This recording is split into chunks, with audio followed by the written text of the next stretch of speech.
Hi.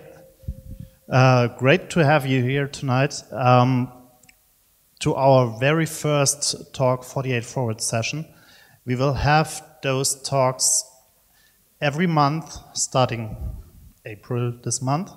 So the next one will be on May 11th at this very location, talking about privacy and all those stuff around that topic. And you will find all information about those sessions on our talk website. So it's just talk.48fwrd.com. And yeah, for today, the first thing you should do is open slide.do.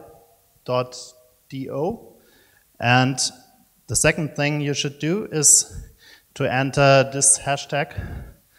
And after that, you can ask all questions you want to ask, and we will try to answer them after Tony's little keynote. And yeah, and we also have a poll on there with one first important question you can answer, and we will see the result after the keynote. So I'm very happy to be here in this location, and therefore I want to welcome our host, the CEO of Virtual Identity, here on stage, and he wants to talk to you for a short greeting. No, I don't want to talk to you. It's not my job, it's Tony's job to talk. I just want to say hi. Nice to have you here. We're very happy and pleased to be your host tonight, and I want to wish you an inspiring and good, inspiring evening, and have fun. Thank you very much. Thanks. Another very important thing for tonight is we have a lot of my very favorite beer tonight. It's called Isakindl, and we have the founder somewhere. I don't know where he is. Yeah, up there. If you have any questions concerning Isakindl, you can talk to this guy up there. I think it's the first, Simon, I think it should be the first event where you have the new Helles. So it's a brand new beer directly from the brewery, and I hope you enjoy it. I think Simon would be very happy to hear your feedback if you like it. You can also use this hashtag on Twitter to ask and tell whatever you want. So, and now I'm very happy that we have Tony Douglas here with us, and he will give you, yeah, I will switch that for you. Thanks.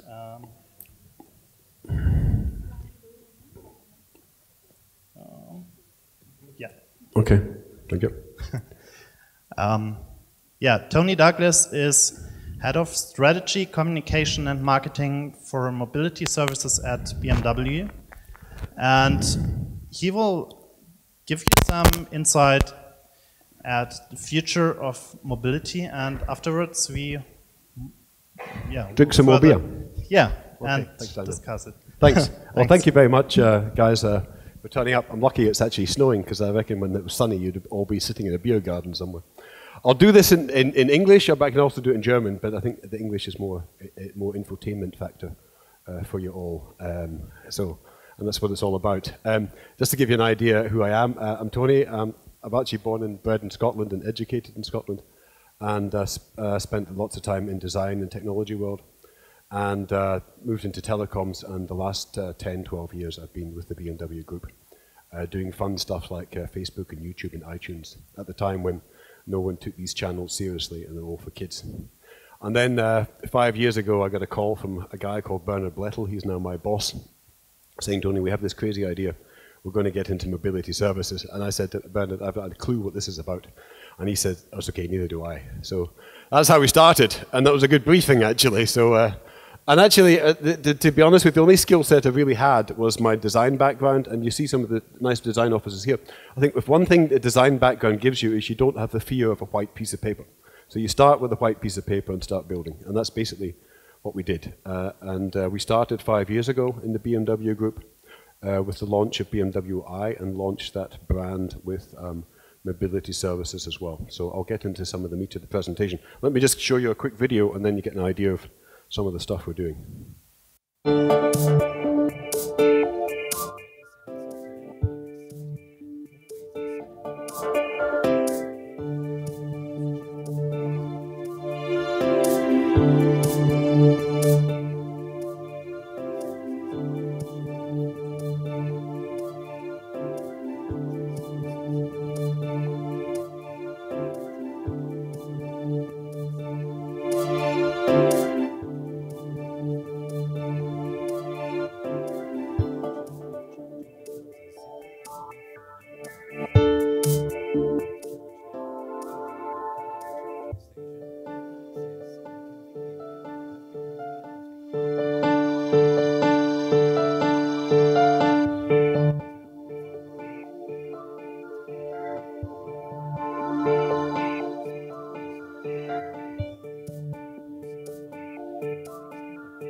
So that gives you an idea of some of the services we're working on. And before I get into what we're doing, I'd like to just give a quick intro of why we're doing it. So actually, to be honest with you, although this looks quite a colorful light chart, there's a lot of meat in this chart. So if you look at the what's happening in the world today, this is where most of the people live. They're living in urban environments. We've got a great issue with air quality, CO2 and NO2, and luckily enough, I worked for someone who actually got it right and didn't get it wrong. We're also getting into a world of autonomous driving, and that's going to come. This is joy of driving today. So if I can't deliver a Freude und Fahren, I've got a problem. So how do I scale my business if this is the Freude und Fahren? We're getting into the Internet of Things and asset-light business models, so Airbnb and Uber and so on. Internet of Things, everything is connected. There are highly disruptive players coming into the mobility market. Uber is just one, but there are others. Didi in China is actually bigger than Uber. And then all of this stuff happens on a global basis. So I can't just be the Bayerischer Motorwerk and produce stuff for Germans in Germany. We have to think on a global basis. And what really interesting in this chart is when all this stuff comes together. And it's pretty obvious some magic is going to happen. So some of the magic is already beginning to happen. You're getting these guys on the far right-hand side are wanting to move towards us, and we want to move towards them. And there's very good reason for them to doing it. If you look at our transportation business, the mobility market, through the eyes of a Airbnb or Uber, you would say that's ripe for disruption. Why? Because we have a high-value asset that's basically used about 4% of the time. That's your car. And in fact, it's actually, you could add, that's a four-seater car with one person sitting in it, so it's actually used about 1% of the time. And these guys look at that and say, if I can drive the demand and usage of that, I've got the license to print money. It is, if you like, the Airbnb model for transportation. Also interesting is the Ubers and so on. The reason they've got such a high valuation, it's about 50% of the BMW Group, at just about $56 billion. And they've managed that after 4 years, and BMW Group's just celebrated its 100th birthday. That's about 110, 120 billion. Why is it valued so high? Because they're actually working very hard, and that's why they bought over the whole Carnegie Institute on autonomous driving. So the next thing in the next few years will be autonomous driving. And if you get rid of the driver in a car, the taxi driver if you like, you then basically get the license to print money. That's why the valuation is so high. So they all want to move us towards us because they see a huge market, and we all want to move them because we don't want to be eaten by them. So some magic's going to happen. The good thing is we've already started. So we started with DriveNow. Who's heard of Maven? Maven's actually General Motors offer for car sharing. Car2Go is Daimler, and then we have Tesla and Musk is doing some great stuff. And to me personally, I think he's doing the automotive industry a great favor. He's breaking a lot of the established rules. I mean, he basically pre-sold his latest model, 300,000 cars, and he didn't have a car. I mean, that is like creating pool. I mean, that is just, for the established OEM business, normally you launch a car at a motor show somewhere and say, there it is, buy it, and you would never think about doing pre-sales. So I personally believe he's doing a great thing. He's adding sex appeal to what is basically quite an old industry, to be honest with you. You know, we haven't really changed for about 100 years. We produce cars and wholesale business, sell them on. So he's doing some good stuff for our business. And I would prefer, to be honest with you, with our friends and family on this side, to look at the opportunities to create new business and disrupt our own business rather than letting the other guys do it for us. So that's the stuff we're doing. It's good stuff. Anything else? No. Okay. We had, luckily enough, almost 4 or 5 years ago, well, luck, it was actually to do with super planning, and Germans are good at planning. We launched the BMW I brand, which was our electromobility offering. But we realized at the time that electric cars are really, they're really the ideal transportation for urban environment. You know, you don't have that far to drive. Cities will increasingly get much tougher on who's allowed to drive in the cities. So you started with congestion charges, and then they'll add more smarts to this congestion charge, and they'll basically, many cities will have this already, they'll start banning internal combustion engines in the center of the cities. So Singapore and certain cities in China, they already run a lottery system for who's allowed to drive that day in the car. So they'll start adding that because the pain gets pretty high in cities. And one of the, well, two of the main drivers for if you're a mayor of a city, you want to make sure that the people that live in your city are actually breathing in healthy air. So air quality is a big driver for any mayor of a city. And congestion is also a big driver. So if your city doesn't move around, no one wants to work there, no one wants to live there, and no one does any business there. So very, very important to keep the city moving. So in the urban environment, it's not just hardware, it's also about smartware. So I say to my friends and colleagues within the BMW Group, for example, BMW M is actually very good at autobahn mobility. It gets you very fast from A to B on the German autobahn when they're not building stuff or something. But anyway, normally it gets you there very fast. But in an urban environment, horsepower alone doesn't get you very fast from A to B. So you have to add some more smarts. So that's the kind of stuff we're doing. This chart is also quite interesting, I think. It looks a bit dull, but actually it's pretty powerful. So, before 1971, you actually had to buy a car with cash. You actually had to go to the dealership with cash in your bank. So, and now you can't even buy that. So I think it's illegal now in Germany to buy a car over 5,000 euros cash. So you can't do that anymore. You actually have to finance it. You have to lease it. You have to finance it. And that wasn't possible until 1971. And that's when we actually launched the BMW Bank. And 80–90% of our business runs over the bank. What's even more interesting now is we're entering the on-demand economy. And any of you guys who work in the media or entertainment industry knows how disruptive that on-demand approach has been. So my latest example has been what is digital and how do you make sure your business survives in a digital world. It's a bit like Financial Times in Germany. You could have a super website, but so what? You still go out of business, and Huffington Post takes your eyeballs. So there's more to digital than just having a super website. You have to work out what is your business model actually in the digital world. And I personally believe we've got a real opportunity here, especially when you look at the customer base. So Before we introduced financial services, basically the thinking was if you can't afford it, they shouldn't be owning it. That was the thinking about owning a BMW then. And then, of course, as you bring in financial services, you suddenly enable, you open up the door, if you like, to a whole bunch of different people. And On-Demand will do the same kind of thing. So you pay per use. So actually, and that's what DriveNow does. People basically have on-demand access to premium mobility, paying per minute price and bundles and so on. Actually, so you're slicing the asset and making it affordable for a lot of people. So DriveNow, some facts and figures on DriveNow. DriveNow is very successful in 9 cities in Europe, over 600,000 customers. It's profitable in Germany, and it's the dominant car sharing player in Europe. That's good. How many of you actually DriveNow users here? Quite a lot, yeah. That's good. I actually bought some vouchers with me for free registration. So those who, so those are some family and friends who haven't yet signed up can take them away. I'll lay them beside the beer because I reckon that's where people will go. So take a voucher and spread them around. I'll hand those out later. That's good. And just thinking about car sharing is really interesting because 20% of our fleet is actually electric. So it's a great way of bringing electric cars and electromobility to the public on the street. And even more so, if I didn't have electric cars on my roadmap and offering, many a city wouldn't, like Stockholm, they wouldn't allow me to enter the city with the car sharing. So free-floating car sharing and electric fleets kind of go together. That's good. What's really cool, and this is a real highlight, is you can plan this stuff and then stuff just appears. And this is what happens here. Arriva, who knows the company Arriva?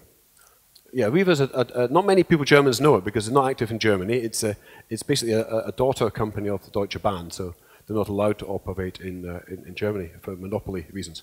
But basically, they're Europe's largest operator of buses and trains. And they run all the buses and trains in Copenhagen. And Arriva gave us a call and said, hey, we want to introduce free-floating car sharing to Copenhagen. Can we franchise your product and brand? So they did, which is cool because Deutsche Bahn actually has its own car sharing offer called Flixster. But they didn't want that because it wasn't sexy. So that was cool. So they wanted a sexy brand. So they did that, and they've taken 400 i3s from us, and they run this in Copenhagen. And the other great thing about Copenhagen is that it was actually one of the first cities that Shia Gassi and this Better Place actually has more car charging stations than it does electric cars. So you get away from this chicken and egg situation. So that was cool. And I'll show you why it's cool, because 400 E3s is pretty impressive.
That was pretty cool because if you introduce free-floating car sharing, and the guys who are operating that are also the guys who operate the buses and the trains, it's all joined up. So, and in fact, the market research shows that as well. The typical car sharing customer tends to be much more multimodal on the way, so they use the bus, the train, and they mix and match the best. So that's quite cool. And after we launched that, my poor friend Chris with the telephone had about 14 other cities on the telephone line saying, we want the same thing. So that's an interesting market dynamic. So most cities are actually in hyper competition with each other. So especially in the US, if you get something going in San Francisco, and I'll come to that later, Seattle gets very envious. So everyone talks about Silicon Valley, but actually people forget that in Seattle is Microsoft and Amazon. So these guys get a bit annoyed when the Silicon Valley guys get all the credit. We're leading nicely into my next slide. We launched Reach Now in the US just a couple of weeks ago. So that's basically the same as DriveNow here, but under a different brand. The reason for the different branding, because it's always a question that pops up, is because this is a 100% company from BMW. So in Europe, we have a joint venture with Sixt. In the US, we do it ourselves. And we just launched that, and we'll be expanding that offer. So in the US especially, the competition aren't Car2Gos and Flinksters and so on. The competition are Lyfts and Ubers and so on. So we'll be adding on-demand services to that as well. And one thing I would like to touch on that's quite one of my favorite ones is manual autonomous driving. What does that mean, actually? It just means I get a parker and I get a driver. Someone drives me around, and someone takes my car off me and parks it. So we'll be doing that, and we'll be doing that with a partner soon. We're also doing a lot of charging. Business charging is a bit of a pain, to be honest with you, for a lot of people. So we've built up the largest network of charging stations and operators in Europe and China and North America. So we keep on going with that. We're also getting into the parking business. And who likes parking? Yeah, you see, not many actually. Parking is interesting because I find it interesting. It's a bit like waste disposal industry. No one really understands it. There's actually big money in parking. So in Manhattan, for example, you're probably paying more for your parking for the month than you are for your leasing rates for your BMW 5 Series. So big money. And parking has been pretty stupid for a number of years. Basically, you still see, basically involves coinage, getting a ticket and going back and putting it in your car, and then going, shit, I'll have to leave the meeting now and feed the meter. But actually today in Berlin, for example, every car actually knows it's parked, so it pays for its parking automatically. So parking will disappear for the consumer. So you want to get rid of the pain of parking. So we launched Park Now, and we'll grow that business quite substantially. We have a deal with Park Mobile, and they're probably the world's largest mobile parking provider with well over 10 million customers. We'll be adding to that product. At the moment, it's over your smartphone, finding, booking, reservation, payment, access for parking. But in the short term, that'll be integrated in your car as well. So basically any BMW you park or Mini you park or Rolls-Royce. I asked my colleagues at Rolls-Royce, do you need this? And they say no. Rolls-Royce drivers just park wherever they want. I thought that was quite interesting. So a slightly different set of customers. I won't get into this too deeply because I think my colleague Freda Eckert in a similar setup told you about this. In order to do urban mobility, you really have to work hand in hand with the Bürgermeister and his friends and so on. You could put 2,000 cars into a city. You could do that, but you'd probably upset the authorities. So it makes good sense actually to talk to the mayor's office and work with them together. And if you look at this site here, yes, you see less cars, but you probably see more BMWs and you see a bit more green. And that's the way I sell it internally. Anyway, just to make sure we're not doing that. We're not doing this ourselves, so this is just a snapshot. We set up Elsa Wealth 5 years ago, a venture capital company, and we've made about 14 investments in 12 different companies. I won't go into them all. I think Just Park is pretty cool. Just Park is Airbnb for parking, so I have a parking space. I don't use it, so I sell that on to someone else that does very well, especially around London. MoveIt is interesting. MoveIt is an Israeli company. They basically map a city mobility, so actually every one of these mobile phones is basically a tracking device. And even the compass in here can tell you when the brakes on S-Bahn and U-Bahn actually go on. So they're pretty cool. And what they do is through voluntary people, they actually map the mobility of these smartphones and then can actually tell the city where the bus stops are. I find that quite interesting. A lot of cities don't know where the bus stops are. Anyway, and also the other thing about transportation, and everyone's looking at this, Ubers and us as well, and on-demand mobility is, you'll start seeing some of the smarts coming into public transportation as well. So most buses tend to be done on an Excel sheet. They come every 20 minutes, whether or not someone's waiting there or not. So if you start adding some on-demand smarts and you add management to that, actually the bus comes to when people are waiting for it and not standing still. So that kind of stuff is going to happen. And that's the quick introduction. We're just doing this stuff. Business is going quite nicely, preparing major expansions in North America, and we'll be piloting in China this year as well, just so that we can travel the world every month. I think that's the plan. But yeah, so that's my warm-up. And Daniel, I think we just go into questions now, do we? Oh. It's good. Thank you very much. Exactly, and I will I will join you in a second. I just have to switch. Well, I mean, I could hand out some of my DriveNow free vouchers. Yeah. Actually, some of the colleagues from DriveNow are going to appear this evening. Did anyone turn up from DriveNow? Oh, good. Okay, they can help. Good. It's the volunteers. They can hand those out to people. That's good. Thank you. So I'll put the rest beside the beer.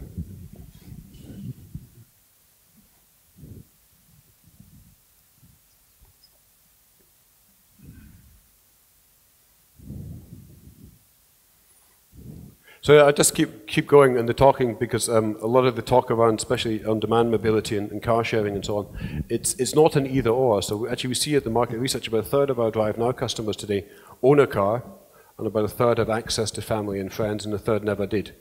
And it's basically just, there are still people, and we see that as well, people, they buy a dog, have a third kid, or get a new job. They still go on and buy a car depending on where they're living. It just gives them the half car, if you like, in terms of, there you go.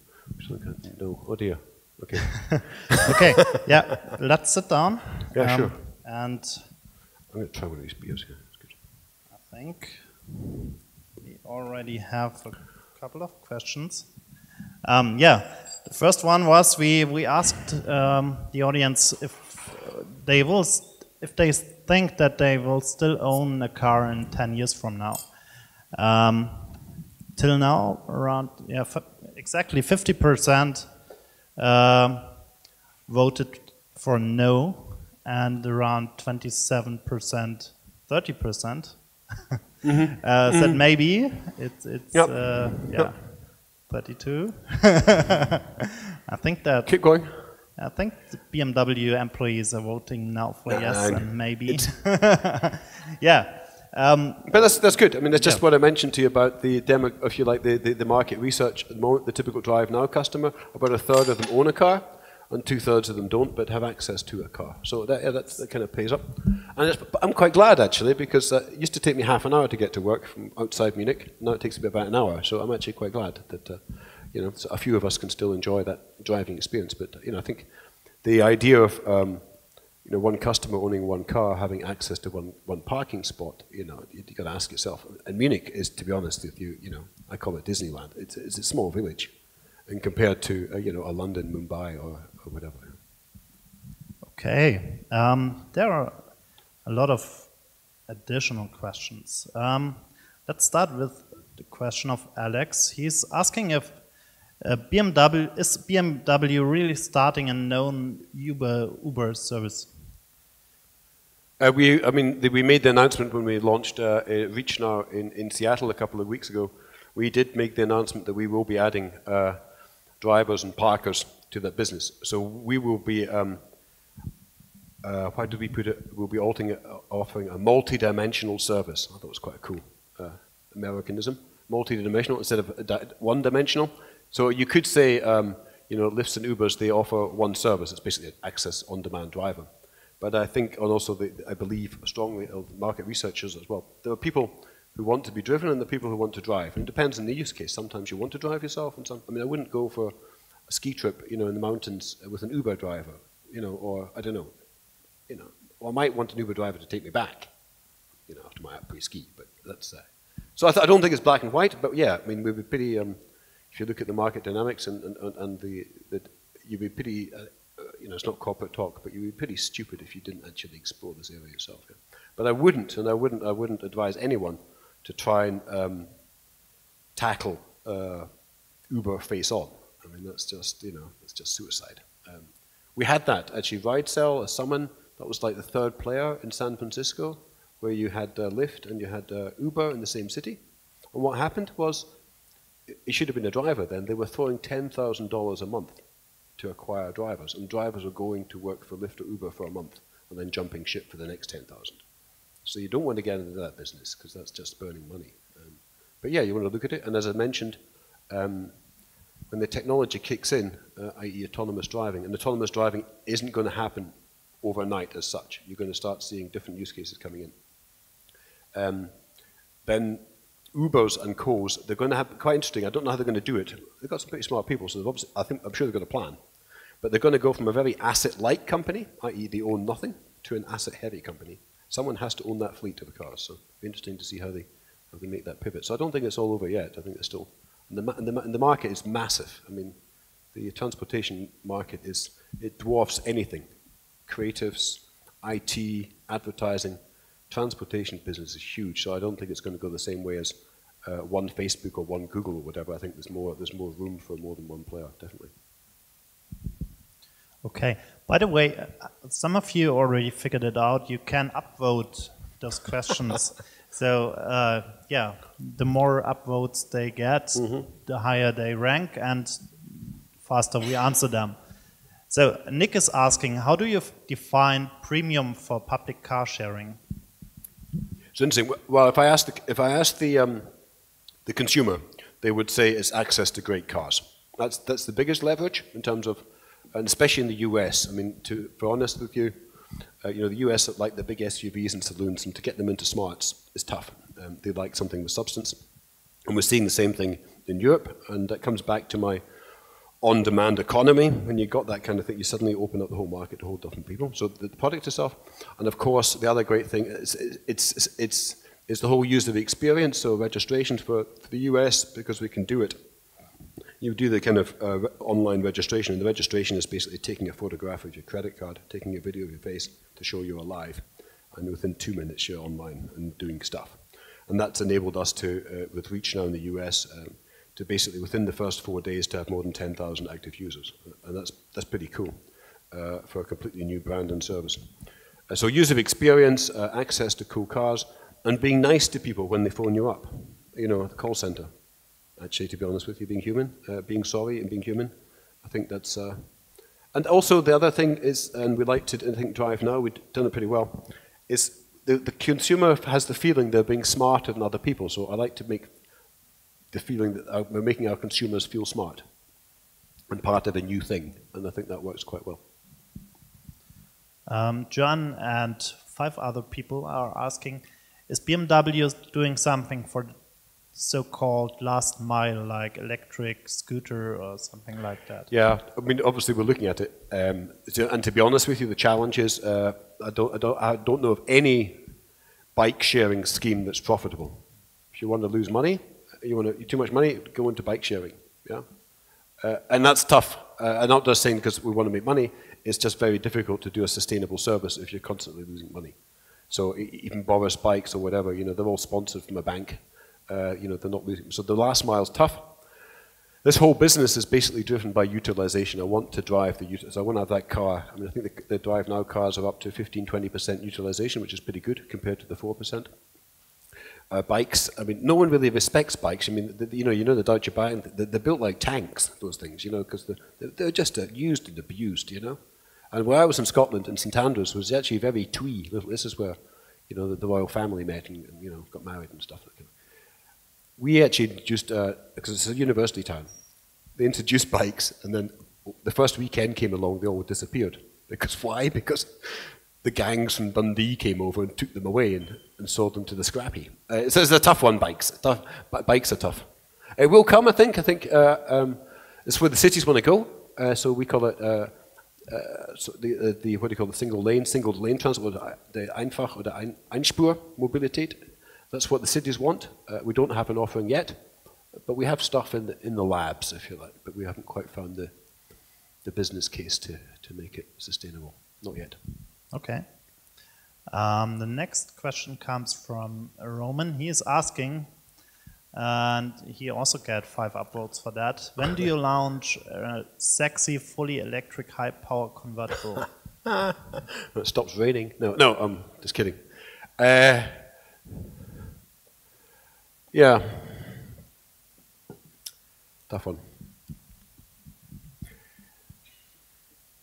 I don't know, is the answer to that. I can imagine, you can imagine that the plug-in hybrid for Mini convertible would be an obvious one for a city. I don't know when that's coming, but I'm pretty sure my colleagues are working on it. We already have the 2 Series convertible in the car. Convertibles is a kind of tough niche market, to be honest with you. Not many even standard OEM businesses do a lot of business with convertible cars. Convertible cars tend to be the good time feeling car, yeah, for summer. But no one really wants it. People tend to buy a car for the worst case, not for the best case. So actually you're seeing more the rise of electric powered, and you're seeing that also with the friends from Tesla. They'll bring an SUV electric car, not a convertible. That's a bit odd. But silly. I don't know actually, but I could imagine it would be a mini convertible, but I couldn't tell you the time frame. Okay. Christoph is asking, how did top-level management attention for electric mobility at BMW change in the last years?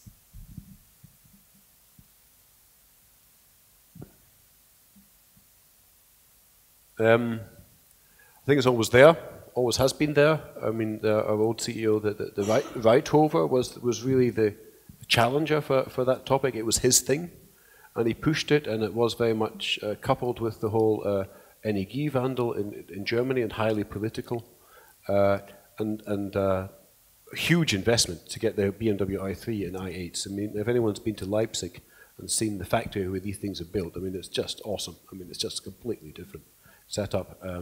So that, it changed. In fact, we have, every 2 years, we have BMW, safe to say, we have our all senior management get together, and 3 years ago, this was held in Leipzig, actually in the hall where these cars were produced. So 100% management attention, I would say. And it's staying very much, and I think you know, the negative is the CO2 and air quality topic. You know, that's not disappearing. It's going to get harder, and the European Commission is going to. It's not down to individual mayors and cities. The European Commission will lay down the law if cities don't sort out their air quality. So I think it's got a lot of management attention, and it's certainly not going to go away. Yeah, certainly not going to go away. Yeah. Okay. Why did you launch Reach Now without Sixt? Question of Marissa.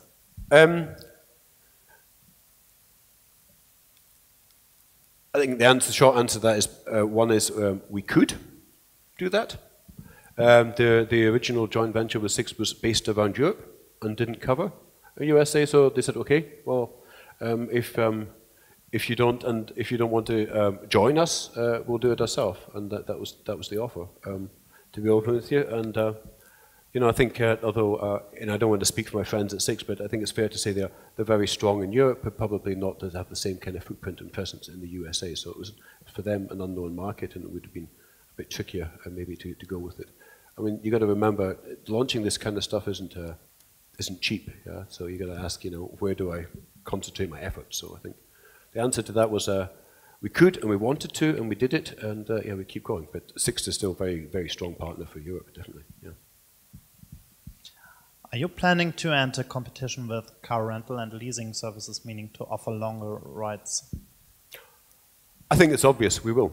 You know, we will offer counterless rental in the USA. So basically, I see a car, I rent it.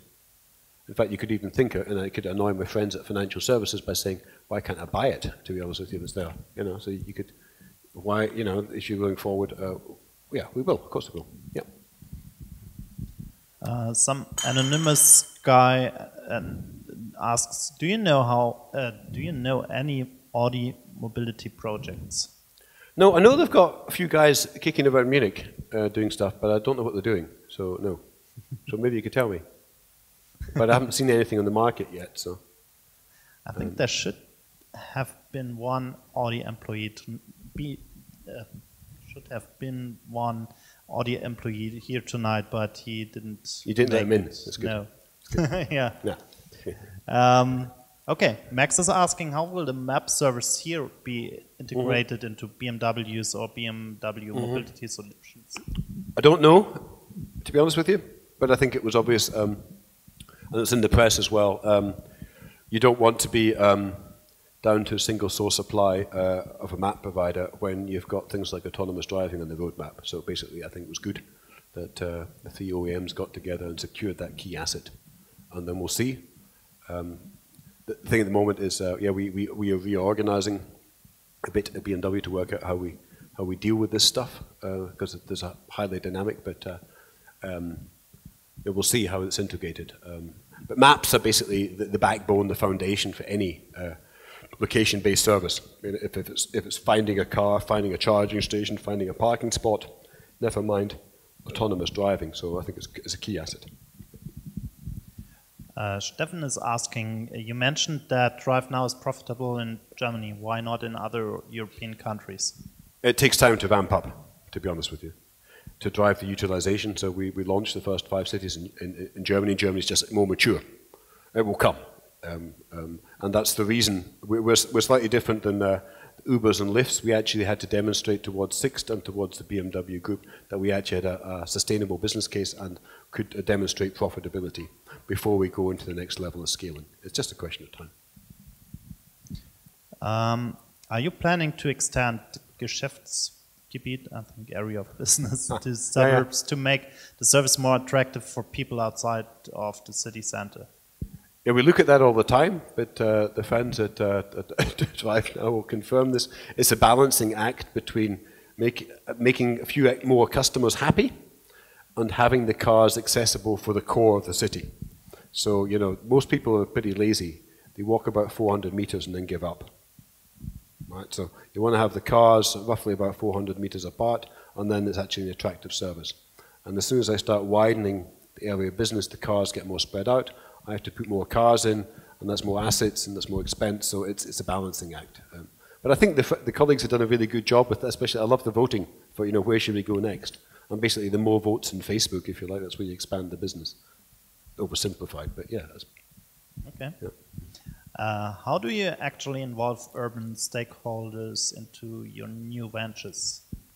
We talk to them a lot. So I have a team of 5 people that do nothing else than talk to Hamburg, Berlin, and Munich, almost full time, as well as fly over to Rome, Milan, London, or other cities that want to talk to us. So in Manchester, for example, interesting, cities they're putting out the future mobility out to tender. So along with people who want to basically run the buses, they're saying to you, how are you going to support us with electric infrastructure? How are you going to support us with free-floating services? And we go there and we talk to them.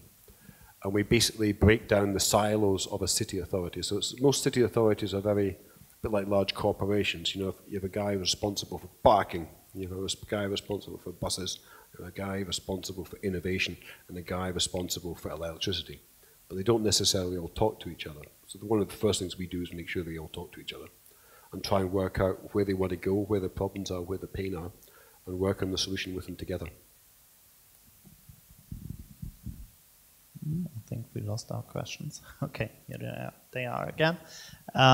Will car sharing kill the love for our cars in the future? No, I think I skipped one. Yeah. Okay. That's an easy one. That's an easy one to answer. So I'll answer that. No, I don't think it actually increases it. It just makes it more accessible. You don't need to own something to love something. You know, so it's a bit like the hotel business. You know, you don't need to own that room in order to love that stay in the hotel. And I think you can do the same kind of thing as you get into the on-demand and the experience. You don't need to necessarily need to own a CD or a record to love that song, but you can have access to hear to it and you can still love it. So I think actually just open the market up to a whole bunch of new people.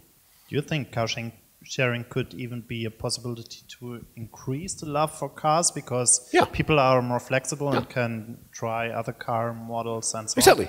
I mean, that's what people do. I mean, people like myself, actually, what they do, well, not now because I'm getting too old, but I mean, what you used to do is you know, every company car you got, you just swapped out to try something else. That's what people like. It's actually pretty, you know, it's pretty boring to have one car for 5 years, you know. You want to have a choice. Exactly. Niels is asking, is BMW planning to establish a network of charging stations compared to the Tesla charging hubs in the US? No. We don't believe in just doing a whole network for yourself. It's a bit like that's like saying in the old telecoms business, I'll build a Vodafone network out and an O2 network, and they're not going to talk to each other. It's pretty stupid, actually. You want roaming between networks to offer coverage for everyone who wants to make a phone call. And for charging, you want the same thing. You want to give access to charging to everyone and not say this is just for exclusive for Tesla. I personally don't think that's scalable in the long term. I think it's a good way to start. But we're working the other way in terms of we want to make roaming for charging actually accessible for lots of people. We will kickstart stuff, and we do that with the cities as well. So we will say, you know, different models of the city. We will introduce electric cars into your city if you have so many charging stations. Yeah, and together we can then make your city, you know, a better place to be. I've been to Copenhagen last weekend, and I've seen a lot of DriveNow i3 models standing around, and many of them were standing directly at a charging station. So is this some kind of a cooperation with the city? Yes. Okay. So actually the cooperation partner there is actually E.ON, because they bought actually the charging infrastructure from A Better Place when they went out of business. But it's also driven by the city authorities. Interesting also with Copenhagen, about 75% of the cars are actually charged by the consumer themselves. That's a dream for anyone who works for DriveNow in Munich. It's where we have slightly less charging infrastructure. But it shows actually if you get a critical mass of charging infrastructure, the consumers have no problem about charging the car. Okay, John is asking, is it true that BMW doesn't want to be known as a car manufacturer anymore, but as a mobility provider? We put it in the number one strategy for the BMW Group. It's about 7 years old now, that we wanted to be the leading provider of premium products for mobility and premium services for products. So it's not either or, it's plus plus, and I think that's a real asset. I think we get credibility when we talk to people about you know, the future mobility, and we take them to Leipzig and they see how much investment we've put into that. So that's putting your money where your mouth is, pretty substantial. And then coming up with smart ideas like Drive Now, Park Now, Charge Now, Reach Now, and so on. So it really adds substance. Now I think it's combining the best of both worlds, of the smart hardware with the smart software, that we really we have a real chance to succeed in the market. Okay. Why did Uber order 100,000 Mercedes S-Class and not the same amount of BMW 7 Series? Because they could, and they did. They asked every OEM, to be honest with you. You know, I think it's pretty fair to say, you know, they knocked on our door too. It's an easy win, you could say, in terms of your old business model. I would just put it in context of, do you want to be a tier 1 supplier to an Uber? Or do you want to have access to the customer and run that business yourself? So it's a quick win. I'm not too sure if it's the right thing to do middle to long term. It's pretty compelling though, if you want to, and you know, it's pretty fair. I think it's pretty fair to say in the press. You know, I mean, everyone's after the number 1 premium car manufacturing spot that BMW holds at the moment. So if Setchka's thinking he can sell a few 100,000 cars extra and overtake BMW, you know, I can understand why he did it. I'll be surprised though if he does it again. How do you motivate BMW employees to use mobility services? It's interesting actually, because they're probably the hardest group to sell to, because they're a bunch of petrol heads. Sorry, that's just over exaggerating, but yeah, no, we have a lot of BMW employees use our own services. In fact, the hardest thing was actually to get it integrated into a travel expenses system. So, you know, that was the hardest thing. But no, I think especially the younger colleagues, you know, they're born for it. Then you use it all the time. Yeah, definitely. Especially when we've got, I mean, I think BMW has about 40,000 employees in Munich, and they're all spread around all the place. So there's from Fitz to Garching to Hochhaus to O2 Tower to Lilienthal Alley. We're running around all day with different modes of transportation. Will I still be able to ask a cab driver to bring me a custom beer in 10 years' time? Oh, yes, definitely. I mean, it's getting better, though. It's getting better. I told the story earlier on. I was in Seattle a few weeks ago, and Seattle is the hometown of Amazon. And I was in a similar setup as here, with some colleagues. But the beamer went bust, okay? So I had no way of doing a presentation. And what do they do in Seattle? They go to Amazon Prime and order a beamer, because everything on Amazon.com Prime is with it door to door within an hour. That's where it's going. And if you're in San Francisco today, the Ubers deliver you your beers, your pizzas, whatever. And I think you're going to see that moving forward. Traditionally, you've had people transportation and you've had goods transportation. You're going to see those two things coming together. And there's good reason for that, because it's a bit daft actually having nighttime trying to deliver. I mean, London's got a real problem delivering all the sandwiches and waters to all these pita bars and so on. So I think you're going to see these two things come together. And Ubers are doing it today. Amazon Prime is doing it today. And the next killer, and I'm really actually, this is a wild card for people in Europe, is China. So if you go to CES in Las Vegas, what do China show in transportation? They're showing their drones already. So they've already got people drones. So China's going into rather than exploring horizontal mobility, they're going straight into the vertical mobility. China will in the next 10 years build 100 international airports. 100 in 10 years. The problem isn't airports, the problem is how to get from the airport to downtown. So they're looking very hard at autonomous drones. You get into a drone and basically it flies you off to your destination. That's interesting. By the way, you shouldn't ask for a custom beer, you should ask for a custom Isar-Kindle. Simon can tell you where to get his beer. How will dealers react when the core business is sharing, not buying? Is there a way to integrate them with the business model? Yes, and we do. First is it's additional business. So 85% of all our car sharing customers were never in contact with Mini or BMW or Rolls-Royce before. So it's basically, it's building a completely new customer base. That's the first thing. The second thing is they're actually, we did a nice pilot in Berlin with the Niederlassung in Berlin. So people come into a showroom and they don't always sign. So the dealer can then give them a nice DriveNow voucher. It's okay, off you go. The car is actually in the DriveNow fleet. Drive it around for a few weeks and come back if you like it. So the soft handoff is good. And the 85%, as I said, pure conquest customers is also good. There is a bit of change management required in terms of not a threat, but it's actually an opportunity. But I think if you're a dealership, actually it's pretty cool because it just basically means you have another opportunity to engage in conversation and contact with the consumer, rather than waiting every 4 or 5 years for the traditional customer to come through the door. So I think, and if they can also park now, it would be the same thing. If you buy a car and we say to you, hey, you've got a year's free parking, that's a pretty cool incentive as well. Yeah. Which ones are the next markets for DriveNow? Next markets? For DriveNow, obviously we're concentrating in Europe.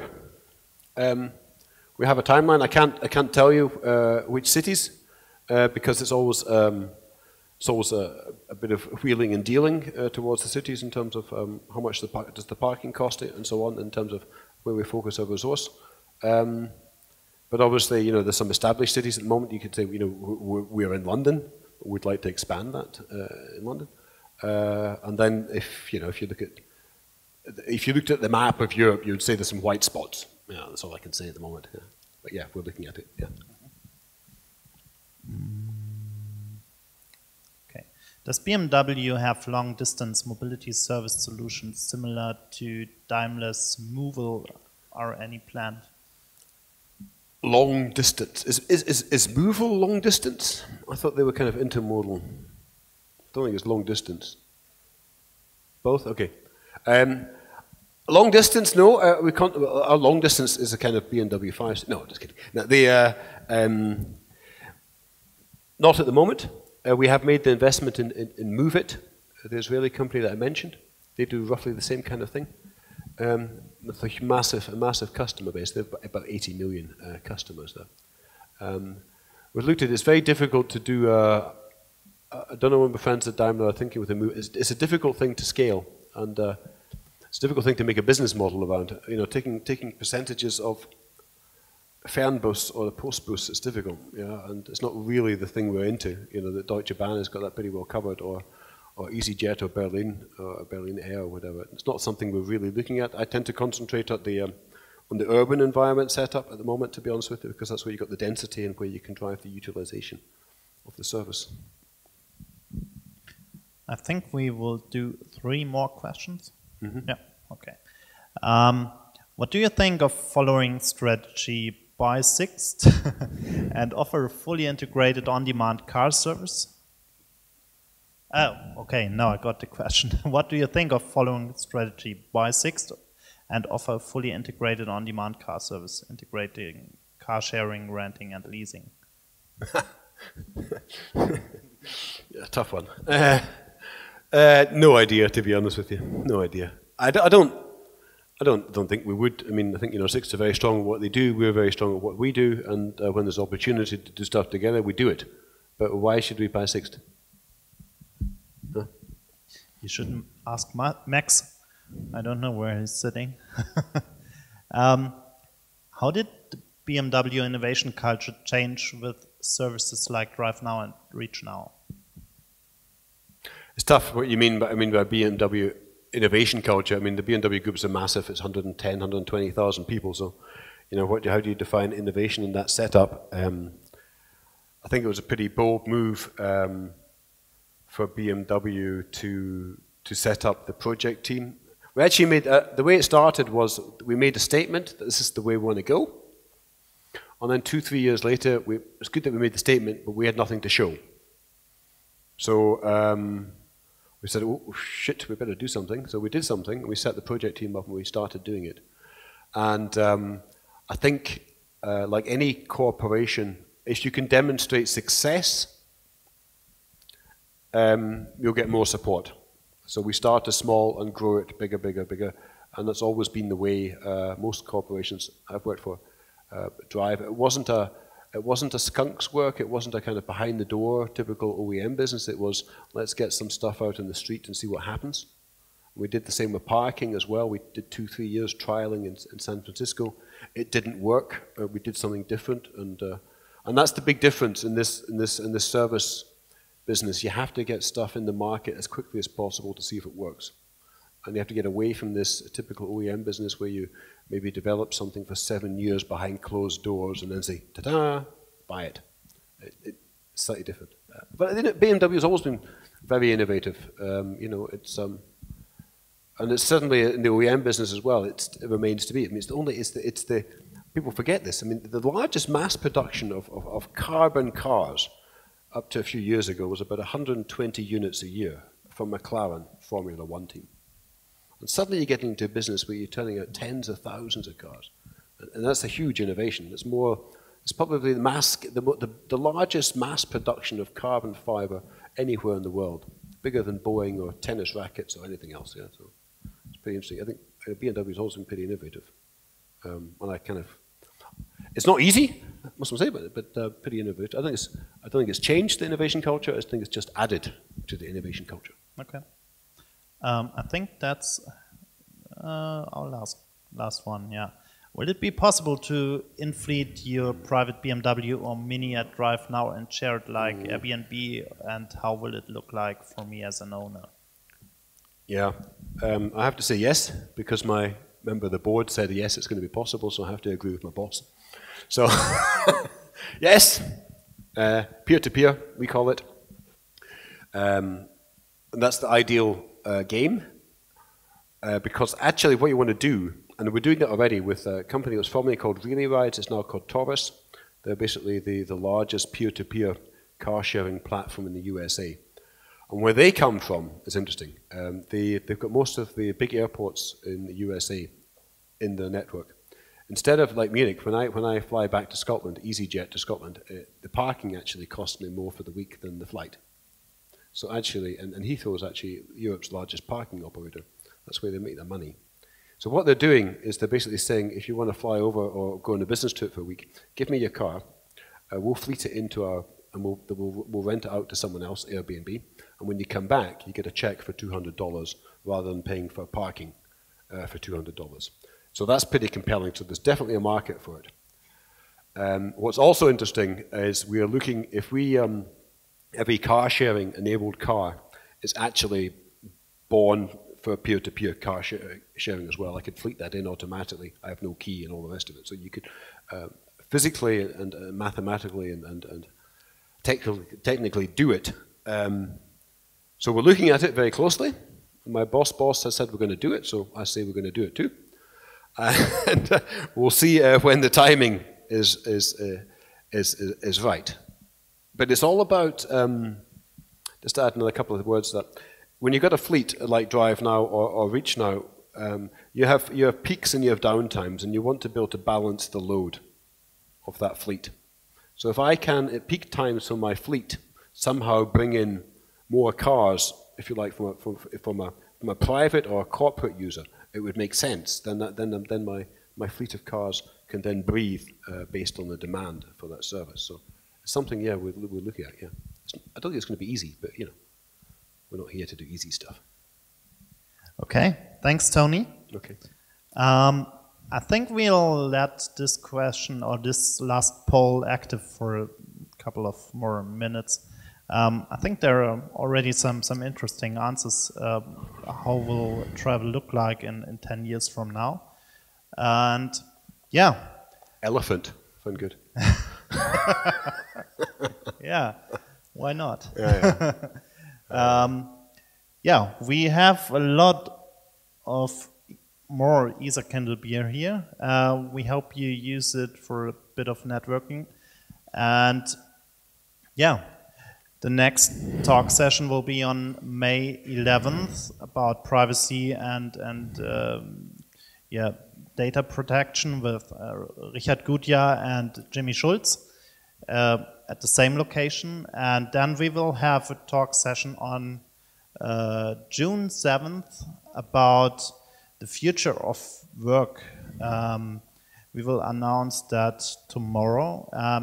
We'll be at the 19th floor of the Highlight Towers at the Parkstadt Schwabing, so we will have a nice view from there. And then there will be another one on July 12th, about influencer relations at the Stylight headquarters. So there are a lot of topics, and there will be even more till we will do the second issue of our big conference on November 24th, which will take place at the Freiheitshalle this year. So yeah, I think you still have 4 more weeks to save your early bird ticket if you haven't done that yet, because after that the prices will increase a bit. Yeah, so have some more beer and stay with us. I think Tony will stay a bit longer to answer all remaining questions. Drink your beer. Thank you very much. And drinking beer. Yeah, thank you very much, and guys. Sharing his DriveNow vouchers. Thanks.